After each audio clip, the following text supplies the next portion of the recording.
Hello friends, only सी set portal पे आपका स्वागत है। आज हम लोग सी सेट के बारे में सब लोग पहले पूरा सिलेबस जानेंगे जो आईएएस एंड पीसीएस में पूछा जाता है। आईएएस और पीसीएस में जो टॉपिक्स रहता है वो सेम ही रहता है, बस उसका थोड़ा सा आईएएस में थोड़ा लेवल और हाई हो जाता है और पीसीएस में थोड़ा कम रहता है।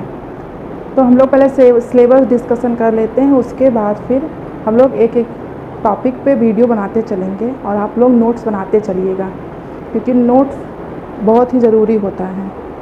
तो चलिए पीसीएस के लिए हम लोग देखेंगे पहले। तो पीसीएस में प्रतिशत और भी बहुत कुछ आता है, लेकिन अभी मैं सिलेबस थोड़ा ही बता रही हूँ। तो प्रतिशत आता है, लाभ एंड हानि, कार्य और समय, अनुपात समानुपात, मिक्सचर भी इसी में हो गया, मिश्रण जिसे कहते हैं मिश्रण, औसत, एवरेज, त्रिकोणमिति और साधारण ब्याज, कंपाउंड इंटरेस्ट और नंबर सिस्टम से बहुत क्वेश्चन आता है। और रीजनिंग में हम लोग देख लेते हैं, मैथ और रीजनिंग एंड इंग्लिश और हिंदी आता है। तो रीजनिंग में कौन कौन सा पार्ट आता है वो हम लोग देखेंगे। तो रीजनिंग में कैलेंडर, पजल हो गया, घड़ी है, रैंकिंग, सीटिंग अरेंजमेंट और डायरेक्शन जो डायरेक्शन है, सेलोजिव में जो और भी कई सारे टॉपिक हैं, जैसे कोडिंग डिकोडिंग हो गया, कोडिंग एंड डिकोडिंग,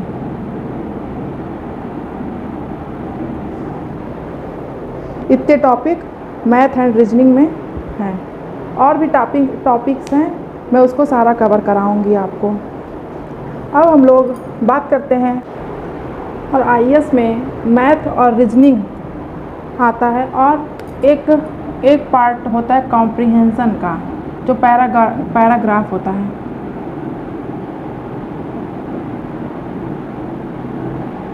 ये लगभग 27 प्लस क्वेश्चन इसमें आते हैं, 27 प्लस क्वेश्चन। और इसका नेचर है कि ये 200 नंबर का आईएएस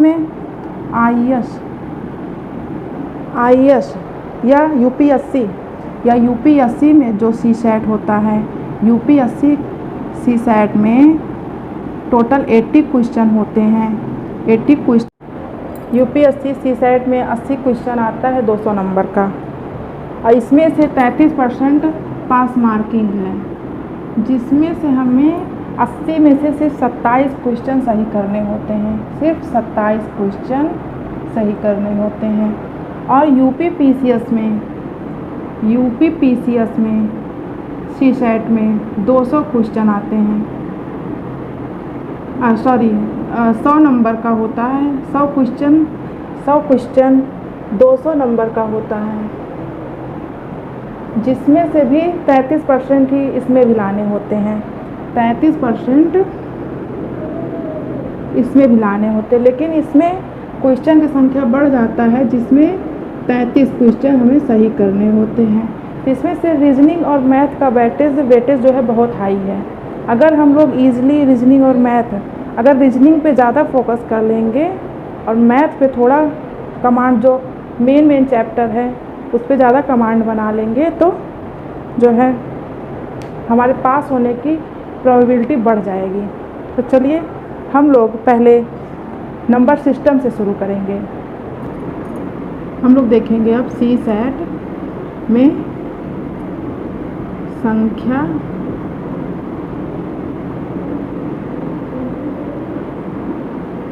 पद्धति या नंबर सिस्टम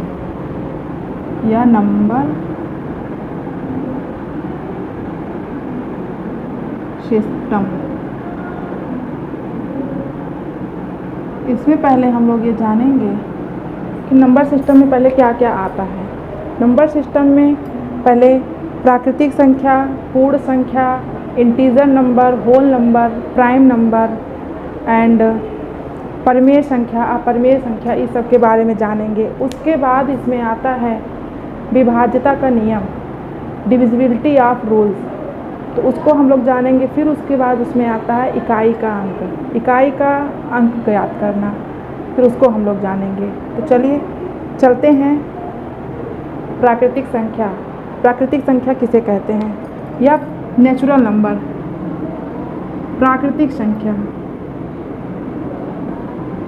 प्राकृतिक संख्या वो संख्याएं होती हैं जो जिसे हम लोग एक 2 3 4 जिसे वस्तुओं की गणना की जाती है। प्राकृतिक संख्याएं वे संख्याएं हैं जिससे वस्तुओं की गणना की जाती है। जैसे हम लोग वस्तुओं की गणना करते हैं 1 2 3 4 एंड सो ऑन, इससे करते हैं। और इसमें जो मेन फैक्टर है कि जीरो प्राकृतिक संख्या नहीं है। जीरो जो है प्राकृतिक संख्या नहीं है। जीरो प्राकृतिक संख्या नहीं है। अब हम लोग जानते हैं पूर्ण संख्याएं। पूर्ण संख्या मतलब होल नंबर। दूसरा है, फर्स्ट हो गया है, सेकंड हो गया पूर्ण संख्याएं। पूर्ण संख्याएं कौन सी संख्याएं हैं, जिसमें जीरो को मिला दिया जाए अगर, तो वो पूर्ण संख्याएं हो जाएंगी। पूर्ण संख्याएं 0 1 2 3 4 and so on. 0 1 2 3 4 and so on सारी जो है ये पूर्ण संख्याएं कहलाती हैं। Integer number. तीसरा है पूर्णांक संख्याएं। तीसरा है पूर्णांक संख्याएं। पूर्णांक संख्याएं जिसे हम लोग इंटीजर नंबर कहते हैं। इंटीजर नंबर -0 तक से लेकर 0 से पूरा माइनस और उधर प्लस दोनों तरफ होता है, तो उसको हम लोग इंटीजर नंबर कहते हैं। जैसे इधर जो है, इधर चले आइए -1, इधर जो है लेफ्ट साइड में आपके माइनस चलेगा, -2 -3 ऐसे। और जब इधर जाएंगे हम लोग राइट साइड में तो 1 2 3 एंड 4 एंड सो ऑन। तो ये हमारा इंटीजर नंबर है। और हम लोग अगर पूछा जाए कि सबसे छोटी प्राकृतिक संख्या कौन सी है, तो वो 1 है। 1 सबसे छोटी प्राकृतिक संख्या है। ये स्टेट लेवल जो एग्ज़ाम होता है उसमें पूछा जाता है। 1 सबसे छोटी प्राकृतिक संख्या है। और हम लोग इंटीजर का अगर बात करें तो इंटीजर 0 ना तो धनात्मक इंटीजर है, ना पूर्णांक है, और ना ही ऋणात्मक। 0 ना तो धनात्मक पूर्णांक है, ना धनात्मक पूर्णांक है, और ना ही ऋणात्मक पूर्णांक। अब हम लोग जानेंगे सम संख्या और विषम संख्या के बारे में। सम संख्या मतलब इवन संख्या और विषम संख्या ऑड नंबर। सम संख्या मतलब सम संख्या। सम संख्या वे संख्याएं हैं जो 2 से पूर्णतः विभाजित हो जाएं। सम संख्याएं वे संख्या जो 2 से पूर्णतः विभाजित हो जाए, जैसे 2 4 6 8 10, ये सब 2 से विभाज्य हैं। और इसी तरह विषम संख्या हम लोग देखेंगे। विषम संख्या जो 2 से विभाज्य ना हो उसे हम लोग विषम संख्या कहते हैं। विषम संख्या कौन कौन सी है, जैसे 3 हो गया, 1 भी विषम संख्या है, 3 हो गया, 5 हो गया, 7 हो गया, ये सब जो है विषम संख्याएं हैं। हम लोग देखें परिमेय संख्या। अब हम लोग देखेंगे प्राइम नंबर। प्राइम नंबर, इससे बहुत क्वेश्चन आता है। प्राइम नंबर अभाज्य संख्या, जिसको हम लोग कहते हैं अभाज्य संख्या। इसमें सबको बहुत कंफ्यूजन रहता है। अभाज्य संख्या वे संख्याएं जो जोड़े में बनती हैं, जैसे कि वो किसी और से ना कटे। जैसे कि 3 है, जैसे 3 अगर हम लोग 3 लेते हैं तो ये इसका जोड़ा बनेगा सिर्फ ये 1 से या तो कटेगा या तो सिर्फ 3 से कटेगा, ये है प्राइम नंबर। किसी और संख्या से वो ना कटे।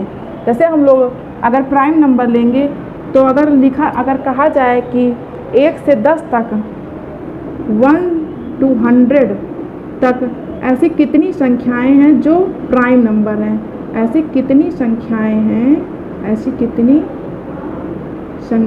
हैं जो प्राइम नंबर हैं, जो अभाज्य संख्याएं हैं, अभाज्य संख्या है।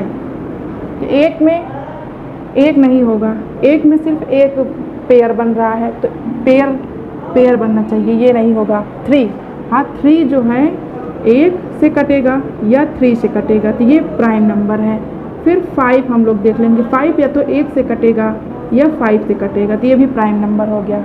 7 देख लेते हैं, 7 या तो 1 से कटेगा या खुद से कटेगा और किसी से नहीं तो ये भी प्राइम नंबर है। 9 अगर हम लोग देखें 8 तो 8 जो है 4 से कटता है एंड 2 से कटता है तो वो प्राइम नंबर नहीं है। 9 जो है 9 3 से कटता है तो ये प्राइम नंबर नहीं है। उसके बाद 10 तो 5 से कट जाएगा, डिविजिबल है तो वो भी नहीं होगा। तो इसमें जो है सिर्फ 3, 5 एंड 7, इसी तरह जो खुद से कटे और 1 से कटे और खुद से कटे वही संख्या जो है प्राइम नंबर है।